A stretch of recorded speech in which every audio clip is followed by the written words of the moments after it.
नरेंद्र मोदींच्या मुंबईतल्या महागर्जना रॅलीतून आणखी एक हिरो उदयाला आला। तो म्हणजे मुंबई भाजपचे अध्यक्ष ॲडव्होकेट आशिष शेलार। मोदींच्या हायटेक रॅलीला रेकॉर्ड ब्रेक गर्दी जमल्याने आशिष शेलार यांचा राजकीय आलेखही उंचावलाय।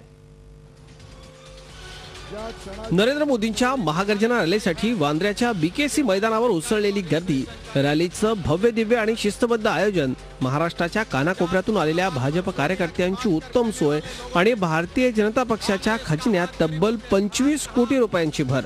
मुंबई भाजपचे अध्यक्ष आशिष शेलार यांनी पक्ष नेतृत्वानं सोपवलेली जबाबदारी उत्तमरित्या पार पाडली। मोदींच्या रॅलीच्या आयोजनाचं शिवधनुष्य यशस्वीपणे पेलून दाखवलं। विविध भाषांवर आशिष शेलार यांचं चांगलं वर्चस्व आहे। त्यातही ते ॲडव्होकेट असल्यामुळे त्यांच्या मुद्द्यांमध्ये एक अचूकपणा असतो। त्याचबरोबर प्रमोद महाजन यांच्याप्रमाणे समाजातील विविध स्तरांशी असलेला त्यांचा दांडगा जनसंपर्क ही आशिष शेलार यांची जमेची बाजू म्हणावी लागेल। गेल्या 41 वर्षांच्या कारकिर्दीत तळागाळातून उदयाला आलेलं नेतृत्व म्हणून शेलारांकडे पाहता येईल। मूळचे सिंधुदुर्गातले असलेल्या शेलारांचा जन्म गिरण गावातल्या चाळीत झाला, पण लहानपणीच ते वांद्र्याला राहायला गेले। शालेय जीवनातच आशिष शेलार यांची नाळ राष्ट्रीय स्वयंसेवक संघाशी जुळली।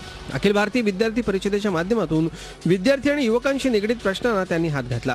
मुंबई युवा अध्यक्ष, उत्तर पश्चिम जिल्हा अध्यक्ष आणि मुंबई महापालिकेत नगरसेवक अशी पदं त्यांनी आजवर सांभाळली।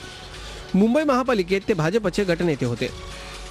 मुंबई युवा अध्यक्ष असताना महालक्ष्मी रेसकोर्स इथे झालेलं भाजपचं महाअधिवेशन आणि 2005 साली माजी पंतप्रधान अटल बिहारी वाजपेयी यांचा सहस्रचंद्र दर्शन सोहळा या कार्यक्रमाच्या आयोजनातही आशिष शेलार यांचा खारीचा वाटा होता।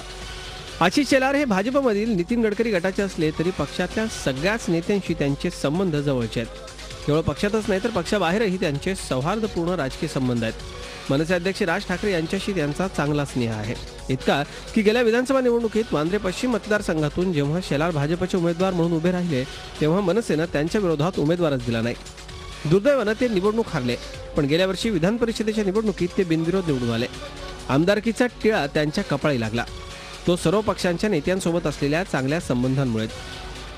मुंबई भाजपचं अध्यक्षपद मिळाल्यानंतर त्यांनी जुहू चौपाटीवर छटपूजा करून दाखवली। त्यावेळी मनसेनं कोणताही वाद निर्माण केला नाही। याचं श्रेय जातं ते शेलार आणि राज ठाकरे यांच्या माधुर्यपूर्ण संबंधांना। राज ठाकरेंची राष्ट्रीय स्वयंसेवक संघाच्या नेत्यांशी भेट घडवून आणली ती देखील शेलारांनीच।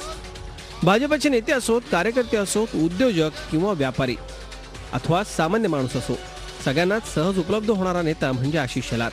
भाजपचा हा नवा मराठमोळा चेहरा। या आधीच्या मुंबई अध्यक्षांनी दांडिया खेळत खेळत खासदारकी पदरात पाडून घेतली। आता मोदींचं ब्रँडिंग करणारे आशिष शेलार इथून कुठे झेप घेणार याची उत्सुकता शिगेला पोहोचली आहे। Bureau report, Zee media, Mumbai. Maharashtra fire prevention act नुसार कोणत्याही शैक्षणिक संस्थांना आता आपल्या शैक्षणिक